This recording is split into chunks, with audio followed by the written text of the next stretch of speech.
వాక్యాన్ని బోధిస్తూ ఉన్నారు. అపోస్తుల కార్యాల గ్రంథం 3వ అధ్యాయం 25వ వాక్యాన్ని నేను చదువుతున్నాను. మీరు వారసులై ఉన్నారు.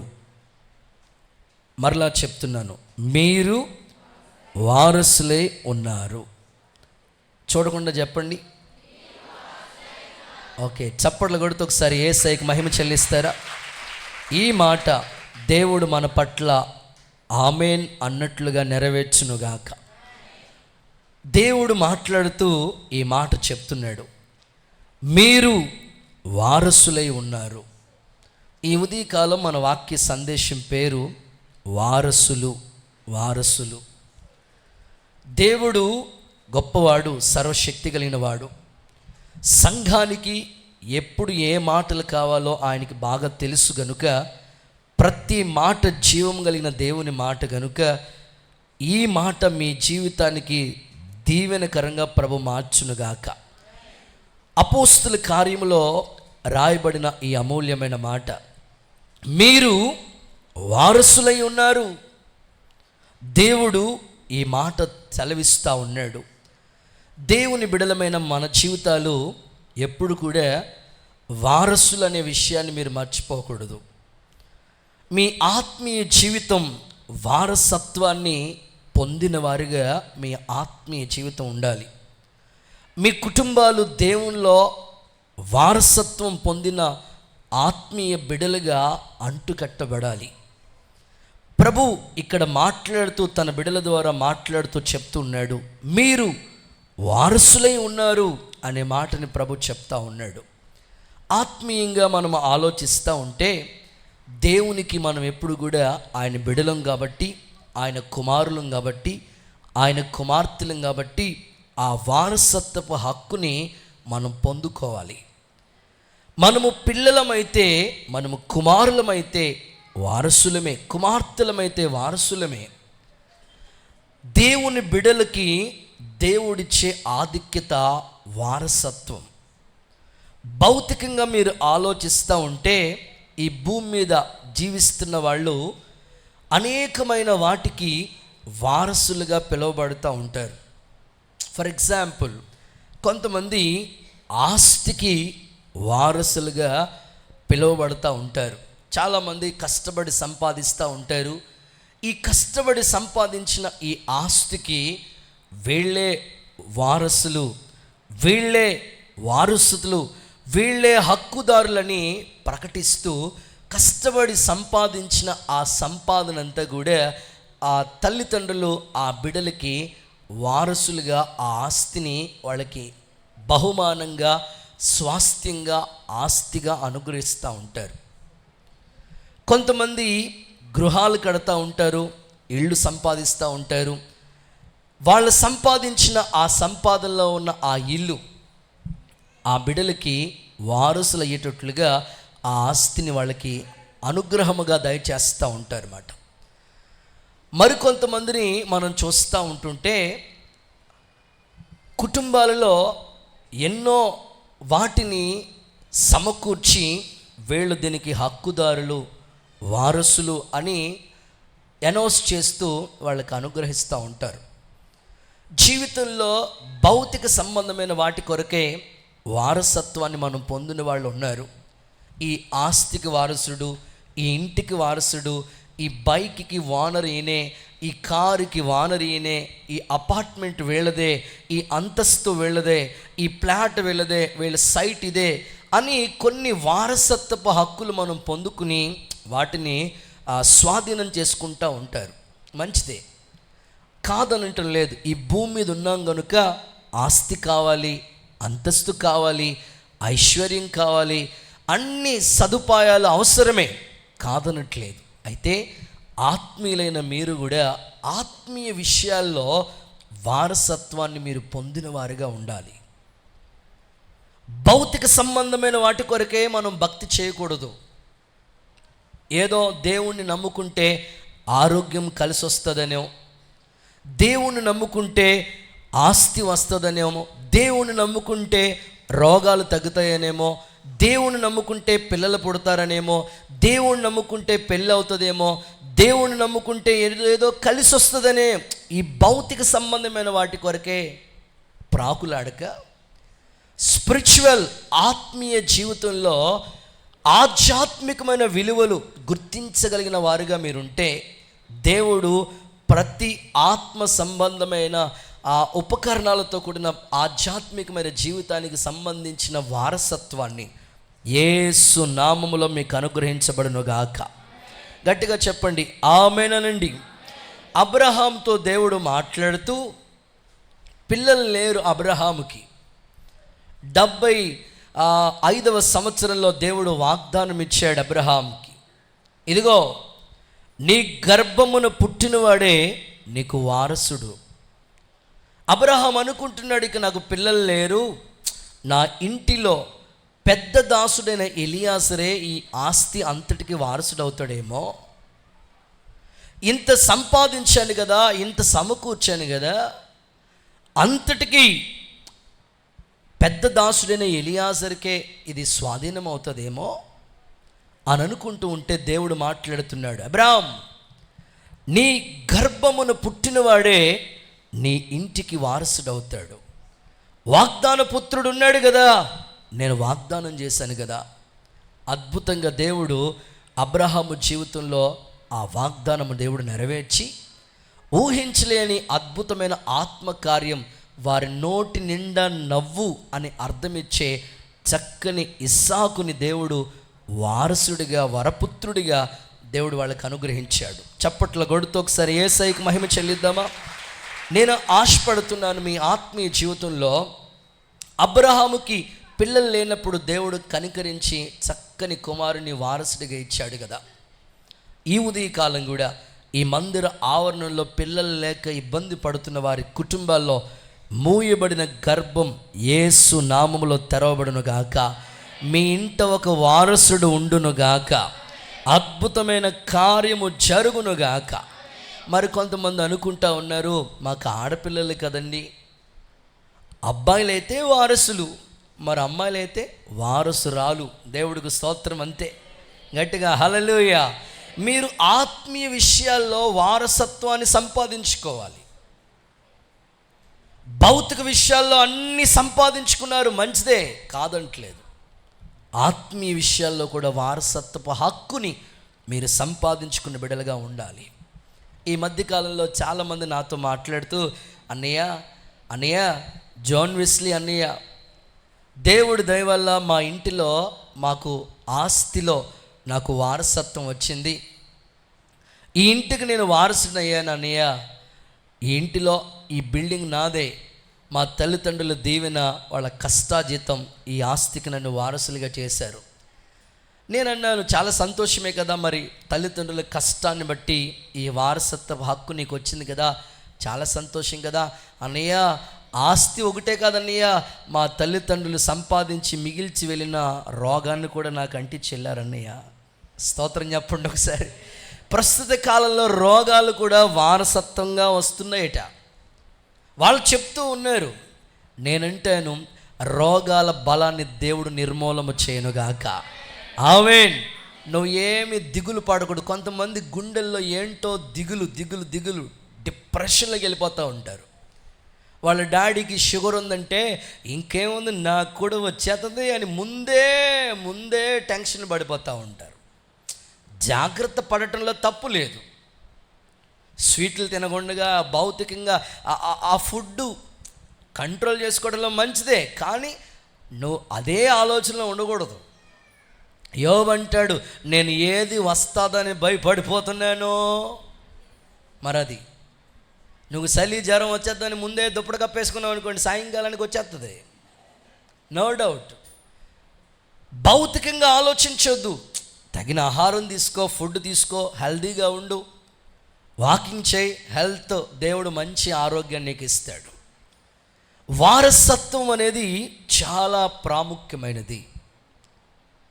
దేవుని బిడ్డలు అన్ని విషయాల్లో కుటుంబానికి, ఇంటికి వారసులు ఉండాలి అని కోరుకుంటారు కనుక దైవిక విషయాల్లో కూడా మీరు వారసులుగా ఉండాలనేదే నా ఆత్మీయ ఆలోచన, ఆత్మ సంబంధమైన దేవుని యొక్క నిర్ణయం. ఒక సందర్భం మీకు చెప్తాను, మీకు ఈజీగా అర్థం అవటం కోసం. ఒక కాపరి గొర్రెల కోసం ఎంత కష్టపడుతూ ఉంటాడు. గొర్రెల గొప్ప కాపరి మనం ఆరాధించే ప్రభు. ఆయన తన బిడలమైన మన కొరకు ఏ విధంగా ఆయన ప్రయాసపడుతూ ఉంటాడో మీకు అర్థం అవడం కోసం చెప్తాను. కొన్ని గొర్రెలు ఉంటాయండి, కాపరి గొర్రెల్ని నడిపిస్తూ ఉంటాడు. కాపరిని వెంబడించే గొర్రెలు కొన్ని ఉంటాయి, ఫాలో అవుతూ ఉంటాయి. కొన్ని గొర్రెలు బాగానే ఉంటాయి. కొన్ని గొర్రెలు ఏం చేస్తాయంటే కాపరిని ఫాలో అవ్వకుండా, కాపరిని వెంబడించకుండా ముళ్ళ పొదలోను, రాళ్లలోను, గెచ్చ పొదల్లోను, కొండల వైపు వెళ్ళిపోతూ ఇరుక్కుంటూ ఆ లోపల చిన్న చిన్న సందుల్లో ఇన్వాల్వ్ అయిపోతూ ఆ లోపల నుంచి బయటికి రాలేక వస్తా కాలు ఇరగొట్టుకునో చెయ్యి ఇరగొట్టుకునో వస్తూ ఉంటాయి గొర్రెలు కొన్ని. ఆ కాపరి అరే ఇవి నన్ను వెంబడించకుండా కొండల్లోకి వెళ్ళిపోయినాయి, తుప్పల్లోకి వెళ్ళిపోయినవి, ముళ్ళ పొదల్లోనికి, గచ్చి పొదల్లోకి, సందుల్లోకి వెళ్ళిపోయి ఇరుక్కుని చిన్న కాలు గాయమైపోయి ఉన్నాయి, చేతులకి గాయమైపోయి ఉన్నాయి అని అనుకుని అలా గాయమైపోయిన ఆ గొర్రెలను అలా విడిచిపెట్టాడు. ఆ గొర్రెని ఏం చేస్తాడు తెలుసండి, ఆ కాపరి గాయాన్ని కడతాడు. స్తోత్రం చెప్పగట్టిగా. గొర్రెల కాపరి ఆ గాయాన్ని కడతాడు. గాయాన్ని కట్టి అక్కడే విడిచిపెట్టాడు. గాయాన్ని కట్టిన ఆ గొర్రెని భుజాల మీదకి ఎక్కించుకుంటాడు. భుజాల మీదకి ఎక్కించుకుని అద్భుతంగా నడకొచ్చేదాకా దాన్ని నడిపించి శ్రద్ధ తీసుకుని ఆహారం పెట్టి, ఎంత బాధ్యత అంటే అంత బాధ్యతగా ఆ గొర్రెను చక్కగా కాపరి నడిపిస్తూ ఉన్నాడు కదా. ఒక కాపరికి ఇంత బాధ్యత ఉంటే పరమ తండ్రి అయిన ప్రభు మన మీద ఎంత బాధ్యత కలిగి ఉన్నాడో ఒకసారి మీరు ఆలోచించండి. సంఘానికి ఒక తండ్రిగా ఆయన ఉన్నాడు, ఒక కాపరిగా ఆయన ఉన్నాడు, ప్రధాన కాపరిగా ఆయన ఉన్నాడు. నిన్ను ఆయన వారసుడిగా చేయాలని, వారసత్వపు హక్కు నీకు ఇవ్వాలని ఆయన ఎంతో నీ గురించి ఆశపడతా ఉంటుంటే నువ్వేమో దేవుళ్ళలోంచి, దైవికమైన భక్తిలోంచి త్రొట్టిల్లిపోయి సందుల్లోకి, రాళ్ళలోనికి, తుప్పల్లోకి, వ్యర్థమైన వాటి వైపుకి ప్రయాణం చేస్తూ దేవునికి దూరం అయిపోతావేంటి? ఆలోచించు. నీ భక్తి జీవితం, దేవుడు నీకు వారసత్వపు హక్కు ఇవ్వాలనుకుంటున్నాడు. ఆయన దేవునికి సమీపస్తులుగా ఆయన బిడలం కాబట్టి ఆయన పోలికలో చేయబడ్డం, ఆయన రూపాన్ని మనకి ఇచ్చాడు కనుక దేవునికి ఇష్టమైన బిడలుగానే ఉండాలి. కానీ దారి తప్పిపోయి గొర్రెలుగా మనం ఉండకూడదు. వారసత్వాన్ని పొందలేని అయోగ్యులుగా మీరు ఉండకూడదు. మీరు నాకు వారసులై ఉన్నారని ప్రభు మాట్లాడుతూ ఉన్నాడు. ఈ ఉదయకాలం తప్పిపోయిన, జారిపోయిన, తొలగిపోతున్న ఒక్కొక్క గొర్రె పిల్లని వెదకు వచ్చి గాయాన్ని కట్టి భుజాల మీద ఎక్కించుకుని అంతము వరకు ఈ కాపరి నడిపించునుగాక. చప్పట్లు కొడుతూ యేసయ్యకు మహిమ చెల్లించండి. జారిపోతున్న, తొలగిపోతున్న, త్రొట్టిల్లిపోతున్న ప్రతి గొర్రెని దేవుడు వెదకు వచ్చి కాపరిగా, మంచి కాపరిగా ఆయన నడిపిస్తూ వారసులుగా మిమ్మల్ని చేయాలని ఆయన ఎంతో ప్రయాసపడుతున్నాడు. ఒక సేవకుడిగా మా అభిలాష, దేవుని బిడలు ఆత్మీయ విషయాల్లో వారసత్వాన్ని సంపాదించుకోవాలి, కానీ దైవికమైన భక్తి విషయాల్లో ఆసక్తి కలిగిన వారుగా ఉండాలి. కానీ భౌతికమైన వాటి కొరకు ఎంత ప్రాకులాడుతున్నారు ఈ పిల్లలు. బైబిల్లో పౌలు వారసుల గురించి మాట్లాడుతూ ఇది ఇంట్రొడక్షన్లో ఒక మాట చెప్తున్నాడు. ఏమంటున్నాడంటే, మనము పిల్లలమైతే వారసులమే అని మాట్లాడి, క్రీస్తుతో కూడా శ్రమ పడిన వారమైతేనే ఆ వారసత్వపు హక్కు మనకు వస్తుంది. రోమీయులకు రాసిన పత్రికలో 8వ అధ్యాయం 17వ వాక్యంలో క్రీస్తుతో కూడా శ్రమ పడిన వారమైతేనే ఆ వారసత్వపు హక్కుని మనం సంపాదించుకుంటాం. క్రీస్తుతో కూడా శ్రమ పడిన వారైతేనే ఈ రోజున చాలామంది శ్రమలకి దూరంగా ఉంటున్నారు. హలో, నీకెంత శ్రమ కలుగుతుందో అంతగా నీవు వారసత్వపు హక్కుని సంపాదించుకుంటావు. క్రీస్తుతో కూడా శ్రమ పడితేనే క్రీస్తు తోటి వారసులం అవుతాం. ఆయన మనందరి కొరకు సిలువలో గొల్గొతా కొండపై ఆకాశానికి భూమికి మధ్యలో ప్రాణాన్ని త్యాగం చేసిన గొప్ప దేవుడు ఆయన. సిలువ శ్రమ భరించాడు. ఈ ప్రభు బల్లలో నువ్వు పాలి భాగస్థలం అవుతున్నప్పుడు సిలువ శ్రమ నీకు గుర్తు రావాలి. ఒక్క పూట ఉపవాసం ఉండడానికే నీకు మనసు రావట్లేదంటే యేసయ్య నీ కొరకు సిలువలో ఎంతగా శ్రమ పడ్డాడు ఆయన, ఎంతగా సిలువ శ్రమను భరించాడు ఆయన. ప్రభు బలలో అయోగ్యంగా పాల్గొనొద్దు. నీవు వారసుడు అనే విషయాన్ని మర్చిపోవద్దు. క్రీస్తుతో కూడా శ్రమ పడితేనే ఆ వారసత్వపు హక్కు మనకు వస్తుంది. మనం పిల్లలమైతే వారసులమే. క్రీస్తుతో కూడా శ్రమ పడాలి. యేసయ్య ఎంతగా మన కొరకు సిలువ శ్రమ భరించాడు. ఒకటి తక్కువ 40 కొరడా దెబ్బలు భరించాడు ప్రభు. యెరూషలేము నడివీధుల్లో ఆ సిలువను మ్రానుని మోస్తూ ఉన్నప్పుడు పిడిగుద్దులు గుద్దారు, ముఖం మీద ఉమ్మి వేశారు. ఇంత సిలువ శ్రమ ప్రభు భరించాడు, సహించాడు. అవమానాన్ని కూడా నిర్లక్ష్య పెట్టాడు ఆయన. నీకు వస్తున్న చిన్న శ్రమలే నువ్వు తట్టుకోకపోతే ఎలా? నువ్వు చిన్న శ్రమలే తట్టుకోకపోతే నువ్వు ఏం వారసుడు అవుతావు, ఏం వారసురాలుగా మార్చబడతావు? క్రీస్తుతో కూడా నువ్వు వారసత్వపు హక్కు నీకు రావాలంటే, వారసుడిగా పిలువబడాలంటే శ్రమ పడటానికి నువ్వు ఇష్టపడాలి. యేసు నామములో సంఘ బిడ్డలని దేవుడు అలాంటి భక్తి మార్గాల్లో స్థిరపరచునుగాక. క్రీస్తు కొరకు శ్రమ పడటానికి ఆ మనసు యేసు నామములో మీకు అనుగ్రహించబడునుగాక. చిన్న చిన్న శ్రమలు వస్తున్నాయని కృంగిపోవద్దు. నీవు ఆరాధించే దేవుడు నీకు వారసత్వాన్ని ఇవ్వాలని సిద్ధంగా ఉన్నాడు. ఆ వారసత్వ హక్కు నువ్వు సంపాదించుకోవడానికి కొద్దిగా నువ్వు శ్రమ పడితే చాలు. భౌతికంగా ఆస్తిని సమకూర్చడానికి ఎంతోమంది తిండి తిప్పలు మానేసి ఓటీలు డ్యూటీలు ఎన్నెన్నో కష్టపడి తినకో సంపాదించి ఒక ఆస్తిని సమకూర్చడానికి ఎంత శ్రమ పడుతూ ఉంటే, ఆత్మీయ విషయాల్లో వారసత్వాన్ని సంపాదించడానికి ఇంకెంత శ్రమ పడాలి నీవు? ఒకసారి నువ్వు ఆలోచించు. ఒక రాయి ఉంది. ఆ రాయిని శిల్పాన్ని చెక్కాలంటే ఆ రాయిని సుత్తి దెబ్బలు తగులుతూ ఉంటాయి, ఉలి దెబ్బలు తగులుతూ ఉంటాయి.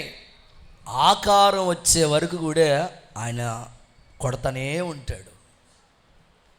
అప్పుడు ఒక అద్భుతమైన ఆకారం వస్తుంది. దానికి కలర్ వేసి అంత అద్భుతంగా శిల్పాన్ని తీసుకొచ్చి అలా ఒక చోట ఉంచినప్పుడు ఎవరు చెక్కారో కానీ ఎంత అద్భుతంగా ఉందని మెచ్చుకుంటాం కదా. ఒకప్పుడు అది రాయి, ఉపయోగం లేని రాయి, బయట పడవేసిన రాయి.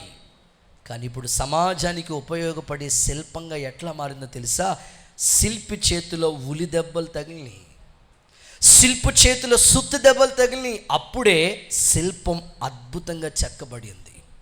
నీ జీవితంలో ఎదుర్కొంటున్న శ్రమల గురించి నువ్వు దుఃఖపడవలసిన పని లేదు. క్రైస్తవ్యానికి శ్రమలు అవి చక్కని ఆత్మీయ ఎదుగుదలకి మరొక మార్గం తప్ప వేరొకటి కాదు. క్రీస్తు ప్రభువే నీకు ఒక మాదిరి చూపించాడు.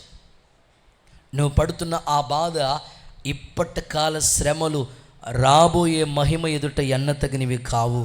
ఆమేన్. గట్టిగా చేతులు ఊపుతూ చెప్పండి ఆమేన్. మా ఊరిలో దేవుని మందిరం, మా ఊరిలో మా ఇంటి దగ్గర ప్రార్థనా మందిరాన్ని నిర్మాణం చేయాలని మేము ఇంకప్పుడు విశ్వాసులుగా ఉండేవాళ్ళం. ఒక 15 ఏళ్ల క్రితం ఒక తల్లి కష్టపడి తన ఆస్తిని సేవకి మందిరానికి ఇచ్చింది. 5 ఆడపిల్లలు ఉన్నారు ఆమెకి. 5 ఆడపిల్లలు ఆమె మందిరానికి స్థలం ఇవ్వటం అంటే అది ఎంత గొప్ప విషయం మీరు ఆలోచించండి. అందరూ అన్నారు ఆస్తి అమ్ముకుని ఆ పిల్లలు పెళ్లి చేయాలి, కానీ ఏందమ్మా నువ్వు దేవుని మందిరానికి స్థలం ఇస్తావని. లేదు, మేము దేవుడికి ఇస్తే మాకు అన్నీ ఇస్తాడు ఆయన. మందిరాన్ని కట్టి 4 రోజులు కూడా అవ్వలేదు. ఆ కట్టిన మందిరాన్ని ఊరోళ్ళందరూ ఏకమై కట్టిన మందిరాన్ని తీసేసి పందిరేసి మొత్తం మంది ఏట్లు కాట్లు ఇప్పేసి ఓ పక్కన సమకూర్చారు. ఊరిలో పాస్టర్ గారు అడుగు పెట్టకూడదు. మా ఊరికి రావడానికి మా ఇంటికి దగ్గర వచ్చేటప్పటికి ఒక వంతెన ఉంటుంది. వచ్చిన వాళ్ళకి తెలుసు, ఈ వంతెన రోడ్డు ఈ ప్రక్కన ఉన్న వంతెన దాటి వచ్చాడ కాళ్ళు ఎరగొడతామని భయంకరంగా ఊరంతా ఏకమైపోయింది. ఆ శ్రమలోనే మొరపెట్టారు, ఆ శ్రమలోనే పోరాడం. మా ఊరిలో మా వీధిలో ప్రత్యేకంగా 4 సేవకుల్ని పుట్టించాడు దేవుడు. చప్పట్లు కొడుతూ యేసయ్యకి మహిమ చెల్లిద్దాం. అందులో మేమిద్దరం ఒక ఇంట్లోంచి వచ్చాం, ఒక తల్లి గర్భమున పుట్టాం. దేవుని సేవకు వచ్చిన తర్వాత 8 సంఘాలు ప్రభు స్థాపించే కృపనిచ్చాడు. దేవునికి స్తోత్రం. ఇప్పుడు మా ఇంటి దగ్గరే ఆరాధన జరుగుతుంది. రేపో మాపో మందిరం కూడా అక్కడే కడతాం. దేవుడికి స్తోత్రం కలుగునుగాక. నేను ఎందుకు చెప్తాను తెలుసా? శ్రమ ఎదుర్కొంటున్నప్పుడు బాధపడొద్దు. శ్రమ వెనకాల ఏదో ఒక మేలు దేవుడు దాచాడు. వారసుడుగా ఊరకనే వారసత్వం ఎట్లా ఇచ్చేస్తాడు నీకు దేవుడు? నువ్వు వారసుడు అవ్వాలంటే కంపల్సరీ శ్రమ పడాలి. ఈ పరిచర్య వెనకాల ఎన్నో రోజులు కన్నీళ్ళు ఉన్నాయి, ప్రార్థనలు ఉన్నాయి, ఉపవాసాలు ఉన్నాయి, పోరాటం ఉంది, ప్రయాసం ఉంది.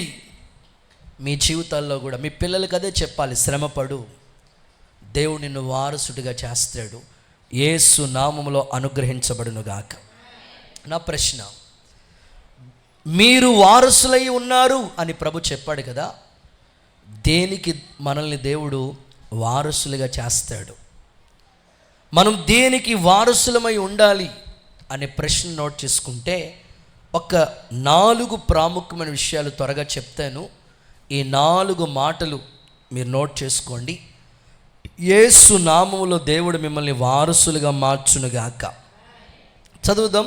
మొదటి మాట, దేనికి మనం వారసులై ఉండాలి అనే ప్రశ్న నోట్ చేయండి. 4 ఆన్సర్స్ మీకు చెప్తాను.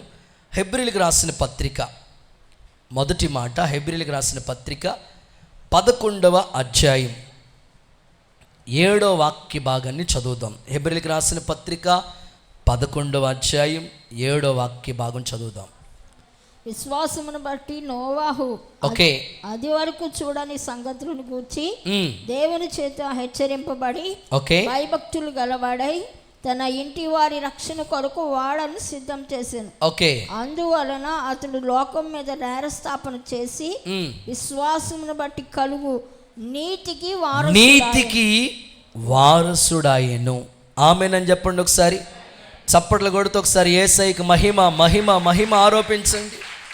సో మొదటి మాట, నీతికి వారసుడు అనండి. ఆ నీతికి వారసులు, మీరు నాకు వారసులై ఉన్నారు. దేనికి మనం వారసులం అవ్వాలి అంటే మొదటి మాట, నీతికి వారసులం అవ్వాలి. మీ ఆత్మీయ జీవితం నీతి అనేది ఒక మీకు మంచి పునాదిగా మారాలి.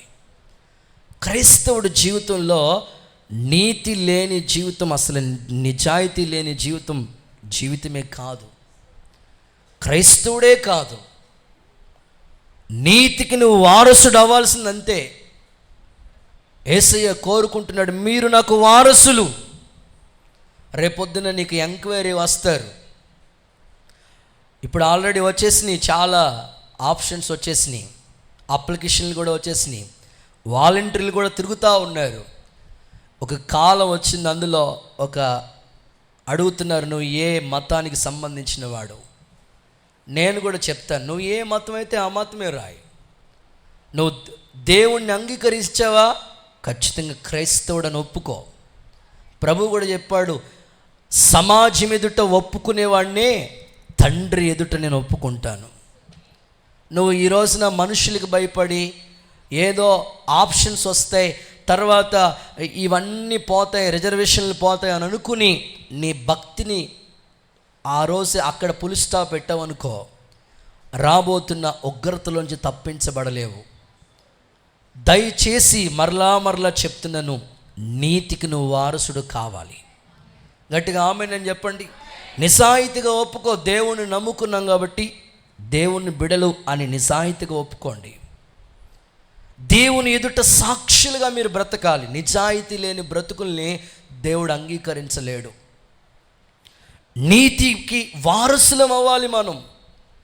నోవాహు జీవితాన్ని మనం చూస్తే నిజంగానే నీతికి వారసుడిగా మార్చబడ్డాడు. చాలామంది స్టూడెంట్స్ ఇప్పటికీ వాళ్ళు ఉద్యోగాలు చేస్తూ ఉన్నారు, వాళ్ళ సర్టిఫికెట్లో క్రిస్టియన్ అని ఉంటుంది. క్రిస్టియన్. ఇప్పుడు కాకినాడ యేసుబాబు అన్న ఆయన పేరే యేసుబాబు. ఆయన సర్టిఫికెట్ చూస్తే బ్రదర్ నేను క్రిస్టియన్ అని ఉంది, ఆ క్రిస్టియన్ అని రాసుంది. దేవుడు మీ పిల్లల ఉద్యోగాల్లో ఆయన అన్యాయం ఏం చేయడు.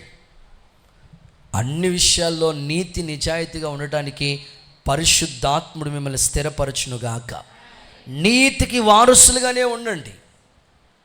అవినీతికి దుర్నీతికి మీరు చోటు చూపకండి, దారి ఇవ్వకండి. మిమ్మల్ని ఏదో విధంగా సాతానుడు కూడా మభ్యపరచాలని, మీ దారి తప్పించాలని ఎన్నో విధాలుగా తప్పిస్తూ ఉంటాడు. ఇన్నాళ్ళు ఇలాగ బ్రతికారు కదా, ఇప్పుడే ఎందుకు మీరు అలా చేస్తున్నారంటే ఖచ్చితంగా మేము దేవుడిని నమ్ముకున్నాం, నిజాయితీగా బ్రతకడానికి ఇష్టపడుతున్నాం, నీతికి దేవుడు మమ్మల్ని వారసులుగా చేశాడు. అలాగే జీవించడానికి తీర్మానం చేసుకోగలిగితే యేసు నామములో తండ్రి నిన్ను స్థిరపరచునుగాక. నీతికి వారసుడిగా నువ్వు మార్చబడదువుగాక. ఇక నోవాహు జీవితం నిజంగానే నీతికి నిజాయితీకి అతడు వారసుడిగా బ్రతుకుతూ వచ్చాడు, జీవిస్తూ వచ్చాడు. ఆ తరంలోనే మీరు చూడండి, ఆదికాండ గ్రంథం 7వ అధ్యాయం మొదటి వాక్యాన్ని మీరు చదివితే ఆ తరంలోనే నోవాహు ఎలా ఉన్నాడు తెలుసా? ఆ తరంలోనే ఈ తరములోనే నీవే నా ఎదుట నీతిమంతుడిగా ఉన్నావు. ఈ తరములోనే నువ్వు నా ఎదుట నీతిమంతుడిగా ఉన్నావని దేవుడు సాక్ష్యం ఇచ్చాడు.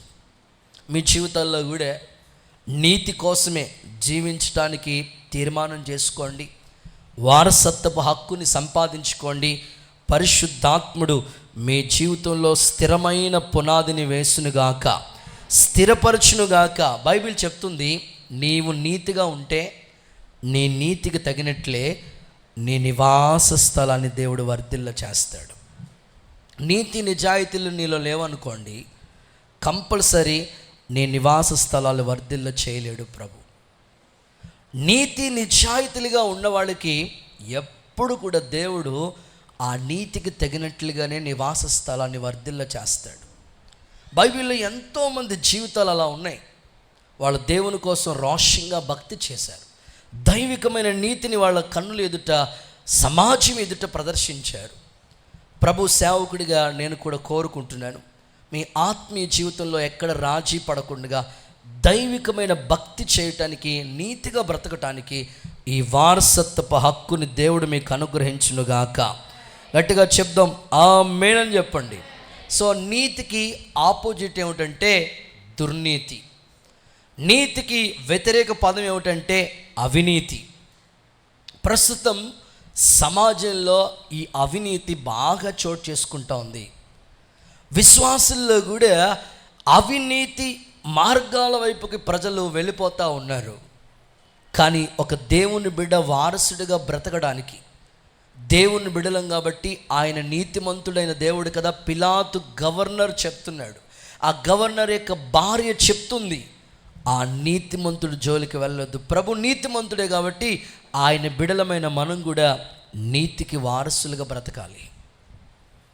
ప్రభు బిడలమని చెప్పుకుని అవినీతి, దుర్నీతి అలాగు వెళ్ళటానికి పొరపాటున ఎక్కడ నువ్వు చోటు చేసుకోకూడదు, ఇష్టపడకూడదు. అన్యాయంగా సంపాదించిన సంపాదన ఏది కూడా నీ దగ్గర ఉండదు, రెక్కలు కట్టుకుని ఎగిరిపోతుంది. ఇది వ్రాసి పెట్టుకో. నువ్వు అన్యాయంగా ఎవరి దగ్గరైనా ₹10 తీసుకున్నా అది నీ దగ్గర ఉండదు. తెలియకుండా నీదే రూపాయి పోతుంది. అందుకే ఖచ్చితంగా క్రైస్తవులు వడ్డీ వ్యాపారం చేయకూడదని ఖచ్చితంగా బైబిల్ చెప్తా ఉంది. అన్యాయానికి చోటు ఇవ్వద్దు, అక్రమానికి చోటు ఇవ్వద్దు. నువ్వు వారసులు అయితే నీతిగా ఉండడానికే ఇష్టపడు, నిజాయితీగానే ఉండడానికి ఇష్టపడు. నువ్వు సంపాదించింది కొంచెమైనా పర్వాలేదు, దేవుడు దాన్ని బట్టి నేను ఆశీర్వదించడం మొదలు పెడతాడు. ఈ పునాది యేసయ్య మీ హృదయంలో స్థిరపరచునుగాక.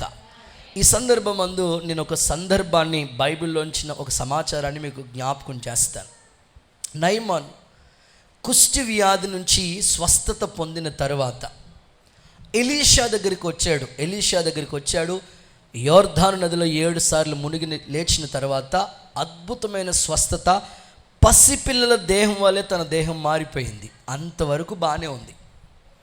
ఇప్పుడు ఎలీషా అద్భుతంగా స్వస్థత పరిచిన తర్వాత, దేవుని ద్వారా నయమాను స్వస్థపరచబడిన తర్వాత ఎలీషా దగ్గరికి వచ్చి నయమాను ఒక బహుమానాన్ని ఇవ్వాలని పట్టుకొచ్చాడు.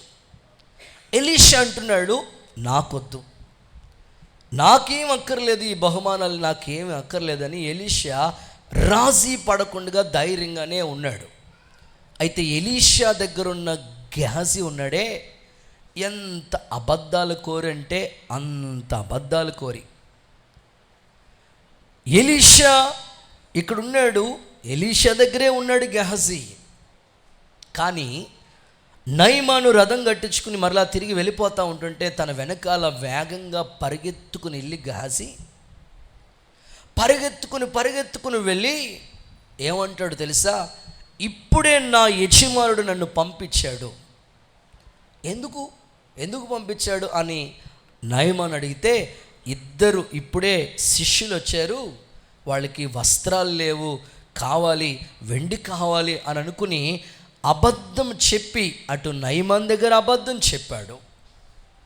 శిష్యులు రాలేదు, వచ్చారని అబద్ధం చెప్పాడు. అబద్ధంతో సంపాదించుకున్న సంపాదన ఏమన్నా ఉపయోగపడిందా? తిరిగి పట్టుకుని వచ్చినప్పటికీ ఎలీషా అంటున్నాడు, ఈ వెండి బంగారాలు ఆస్తి సంపాదించుకోవడానికి ఇది సమయమా అన్నట్టు మర్చిపోయాను. ఎక్కడికి వెళ్ళావు? హలో గెహజీ, ఎక్కడికి వెళ్ళావు అని అంటే, ఎక్కడికి వెళ్ళారండి గురువుగారు, మీకు వాటర్ బాటిల్ ఇద్దామని రెడీగా ఉన్నానని, వేడి నీళ్ళు తాగుతారు కదండి మీరు. ఎంత అబద్ధం అండి. ఎలీషా అంటున్నాడు,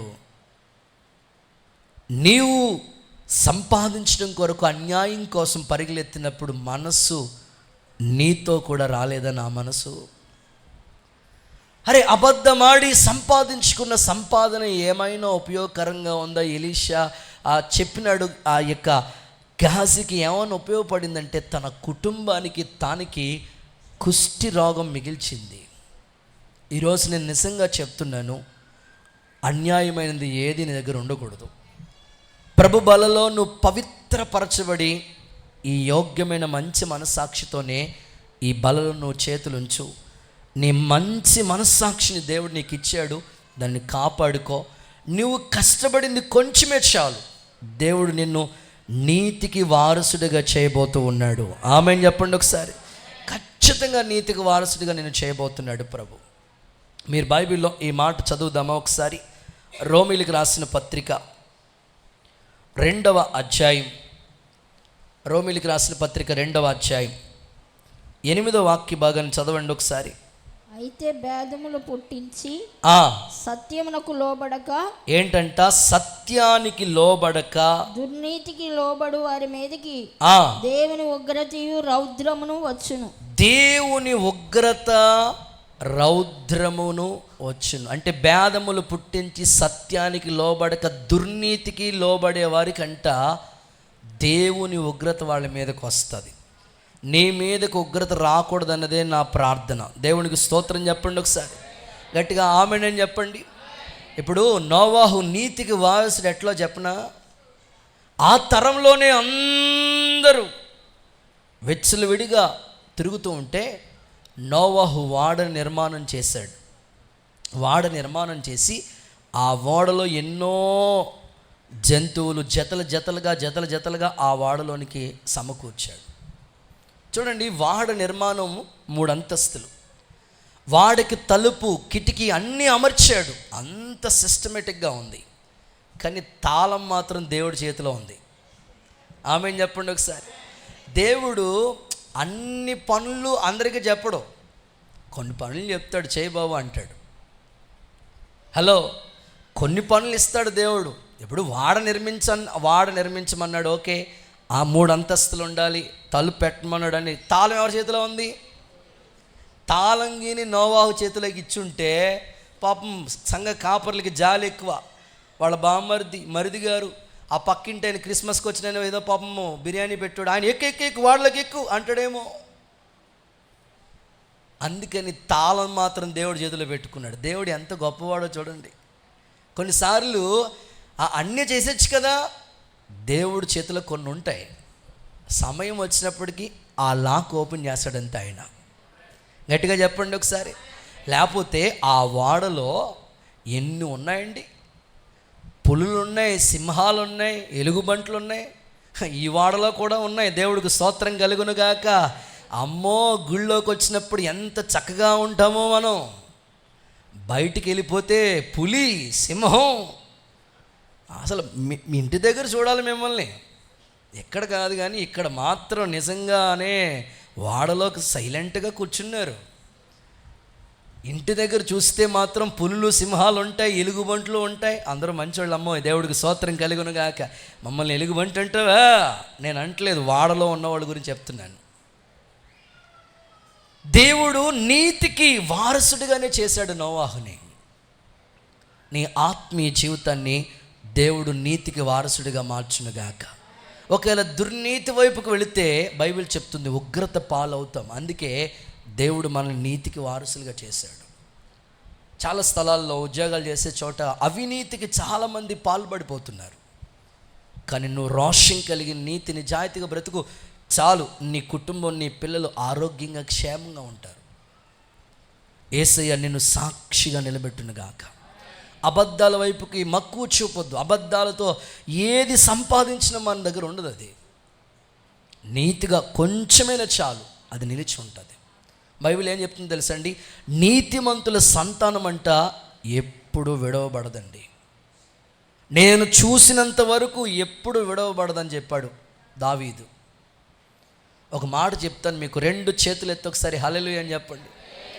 హుషారుగా చెప్పండి, చేతులు ఊపుతూ చెప్పండా. రైట్.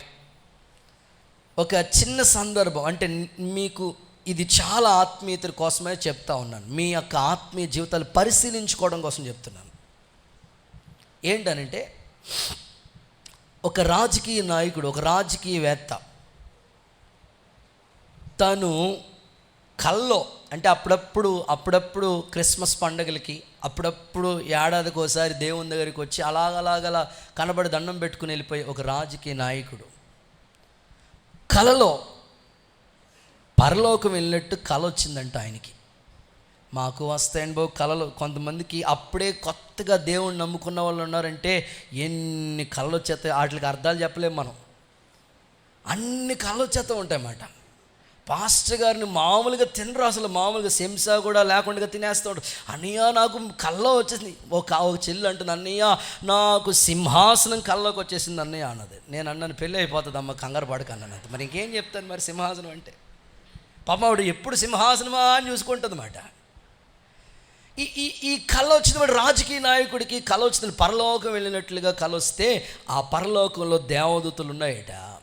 ఆ కళలో కొన్ని గడియారాలు ఉన్నాయంట. మొత్తం అంతా కూడా ఎటు చూసిన, కుడివైపు చూసిన గడియారాలు కనబడుతున్నాయి, ఎడం వైపు చూసిన గడియారాలు కనబడుతున్నాయి, ఎటువైపు చూసిన గడియారాలు రాసున్నాయి. ఆ గడియారాలు ఎవరి గడియారం మీద వాళ్ళ పేర్లు రాసున్నాయి అన్నమాట.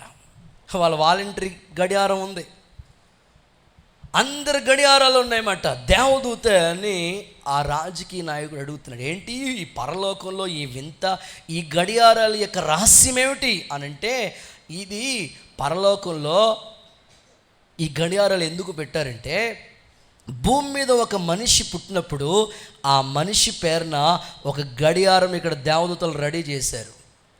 ఎవరు ఎన్ని అబద్ధాలు ఆడుతున్నారో వాళ్ళ డేటా అంతా ఇక్కడ ఉంటుంది. దేవుడికి స్తోత్రం చెప్పండి ఒకసారి.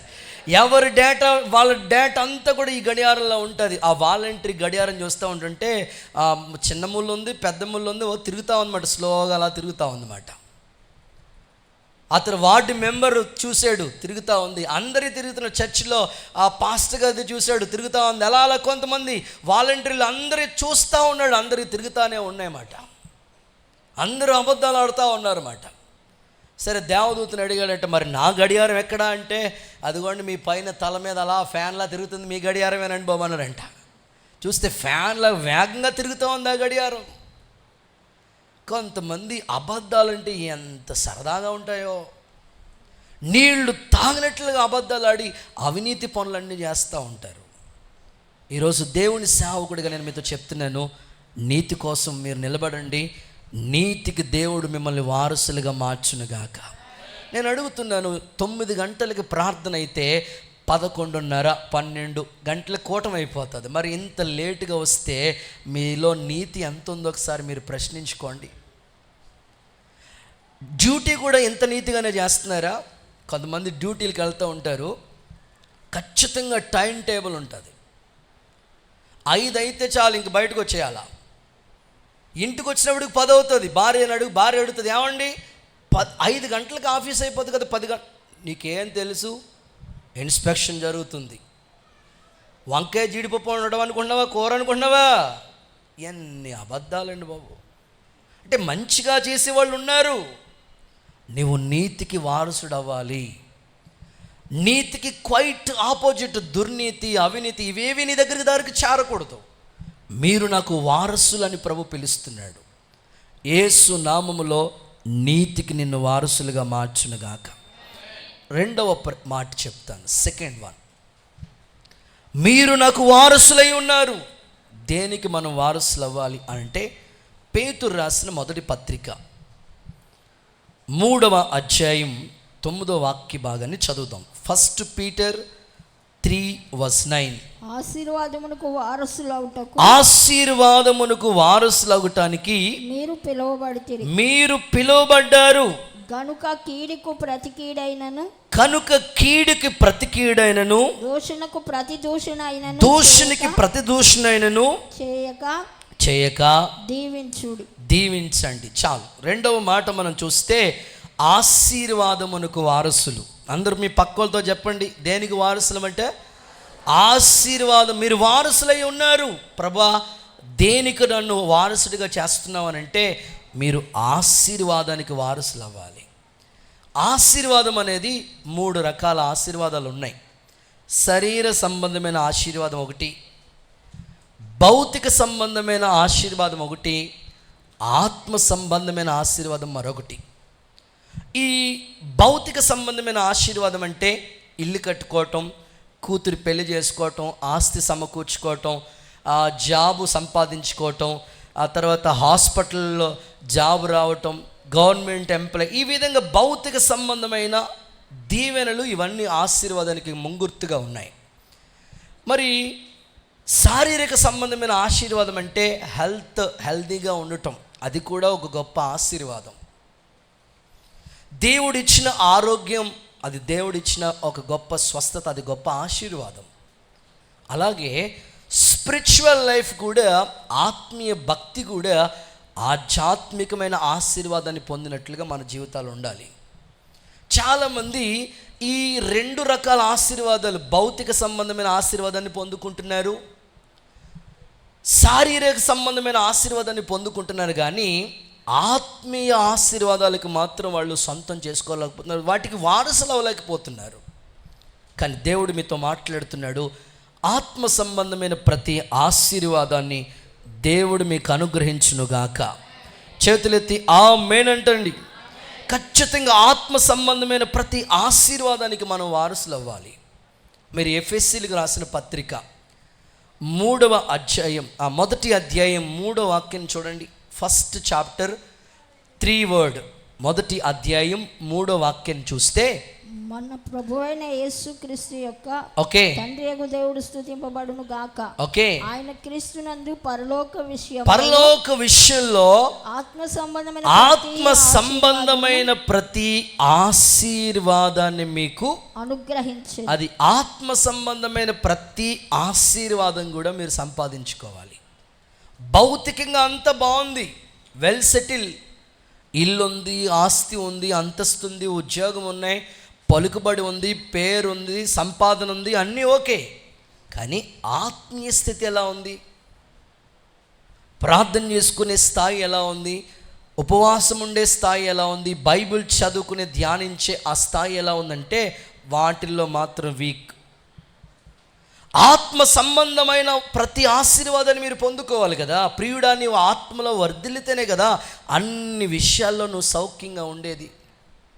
ఈ ఉదయకాలం ప్రభు నీతో మాట్లాడుతున్నాడు. ఆత్మ సంబంధమైన వాటి కొరకే ఒక ఆశీర్వాదానికి నువ్వు వారసత్వం సంపాదించుకోవాలి. మా సేవకులు మాకు నేర్పించిన ఉపదేశం ఏమిటంటే, నీ ఆత్మీయ జీవితం ఎప్పుడు క్షేమాభివృద్ధి చెందుతుందో, నువ్వు ఆత్మీయంగా ఎంత బాగుంటావో భౌతిక విషయాల్లో కూడా అంతకంటే ఎక్కువగా బాగుంటావు. చాలామంది ఆత్మీయ విషయాల్లో అశ్రద్ధ చూపుతూ ఉన్నారు. ఆదివారం ఒక్కరోజే భక్తి అన్నట్లుగా భక్తి చేసే భక్తులు ఉంటున్నారు. ఆదివారం ఒక్కరోజే భక్తి కాదండి. అపోస్తుల యొక్క భక్తి చూస్తే అనుదినము దేవాలయంలో తప్పక మానక కూడి ప్రార్థించేవాళ్ళు. ఆదివారం ఒక్క క్రైస్తవుడిగా మీరు ఆదివారం భక్తులుగా ఉండకండి. రోజులు గడుస్తున్నాయి, తరం మారుతూ ఉంది, అన్నిటిలో మార్పులు వస్తున్నాయి, కానీ భక్తిలో మార్పు రావటం లేదు. ప్రతి దాంట్లో అప్డేట్ అవుతున్నావు, కానీ భక్తి విషయంలోకి వచ్చినప్పటికీ అప్డేట్ ఎందుకు కావట్లేదు? నువ్వు వారానికి ఒక్కసారి నీ సెల్ ఫోన్ ఛార్జింగ్ పెట్టు. నువ్వు ఎప్పుడు ఫోన్ చేసినా, మీరు కాల్ చేసిన సబ్స్క్రైబర్ స్విచ్ ఆపే. నువ్వు కూడా దేవుళ్ళ స్విచ్ ఆపే. ఆదివారం ఒకరోజు బైబిల్ పట్టుకుని వచ్చి కనపడి పాస్టర్ గారికి దండం పెట్టి నమస్కారం పెట్టుకుని నెత్తి మీద చేయించుకుని వెళ్ళిపోతే అటు ఏం ఆశీర్వాదం అది? ఆత్మీయ ఆశీర్వాదం. ఉపవాసం ఉండటం నేర్చుకోవాలి, ప్రార్థన చేసుకోవడం నేర్చుకోవాలి, బైబిల్ చదవటం నేర్చుకోవాలి. పిల్లలు స్కూల్కి వెళ్ళేటప్పుడు మోకాళ్ళు వేయండి, ప్రార్థన చేయండి. వాని ప్రార్థన క్రమశిక్షణతో కూడిన భక్తి ఒక తల్లిగా, ఒక తండ్రిగా నీ కుటుంబంలో ఈ క్రమం ఉండాలి. ఆత్మ సంబంధమైన ఆశీర్వాదం నువ్వు పొందుకోవాలి.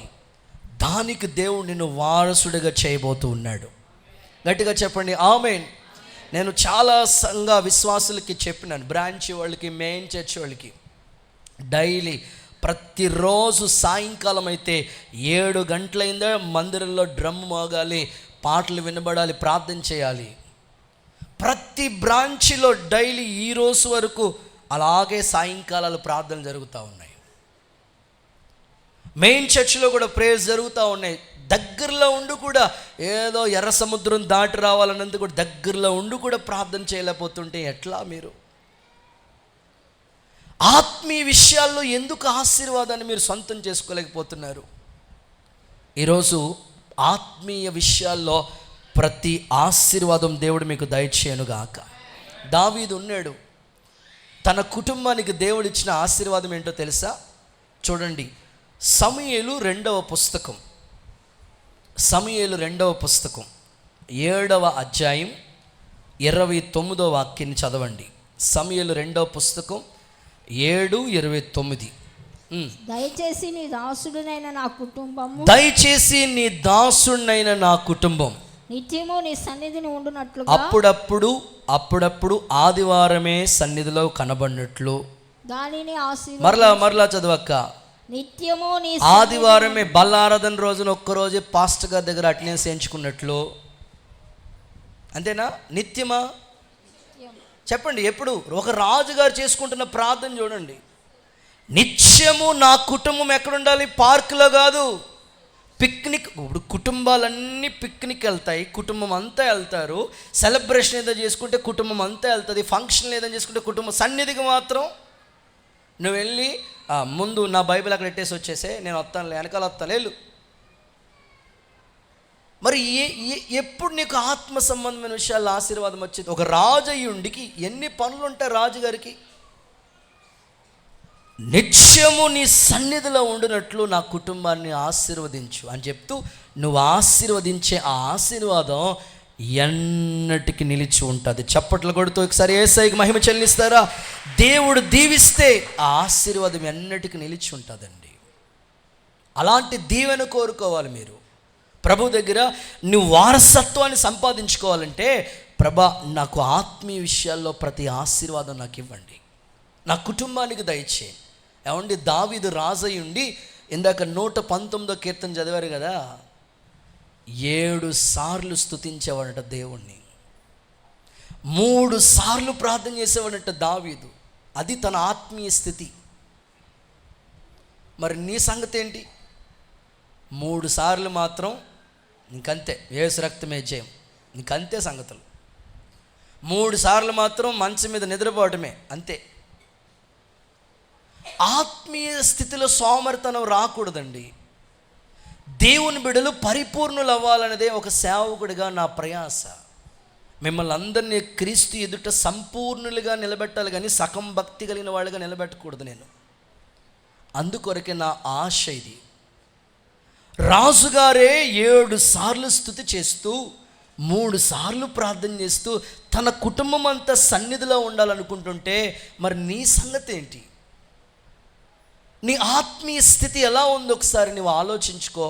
ప్రార్థనాపూర్వకంగా ఈ మాటలు మీకు అందిస్తున్నాను. మీ ఆత్మీయ జీవితాలు దేవునిలో స్థిరపరచబడునుగాక.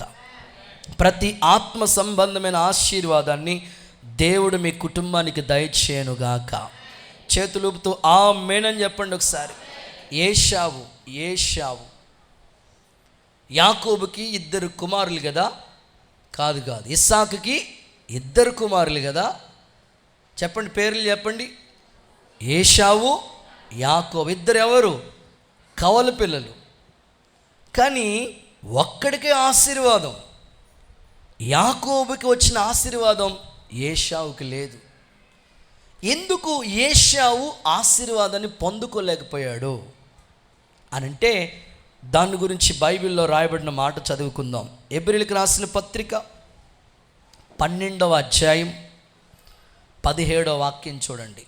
ఏశావు ఆ తరువాత ఆశీర్వాదం పొందుకోరి, ఏశావు ఆశీర్వాదాన్ని పొందగోరి కన్నీళ్లు విడిచుచు దానికోసం కన్నీళ్లు విడిచుచు ఆ ఆశీర్వాదం కోసం ఎంత శ్రద్ధగా వెతికినా, మారు మనసు పొందని అవకాశం ఎంత వెతికినా, కన్నీళ్లు కార్చినా ఆ ఆశీర్వాదాన్ని పొందటానికి అవకాశం లేక విసర్జింపబడినని మీరు చూసారా?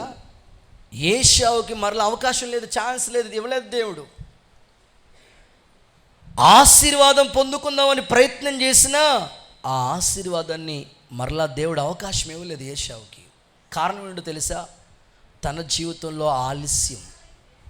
ఒక వ్యక్తి ఆలస్యం ఎప్పుడు చేస్తాడో ఆశీర్వాదాలన్నీ కూడా దూరంగా ఉంటాయి.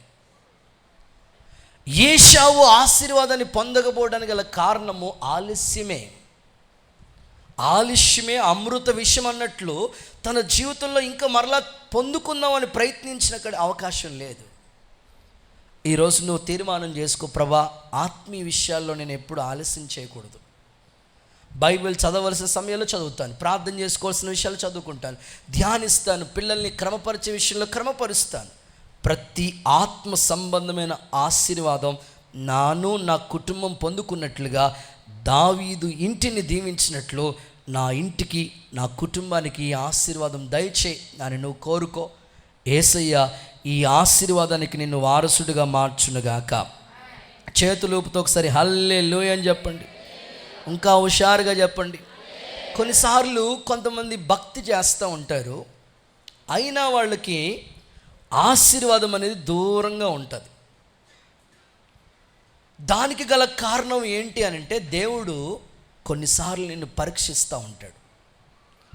నువ్వు చేసే భక్తికి మార్కులు ఉంటాయి, ప్రతిదానికి మార్కులు ఉంటాయి.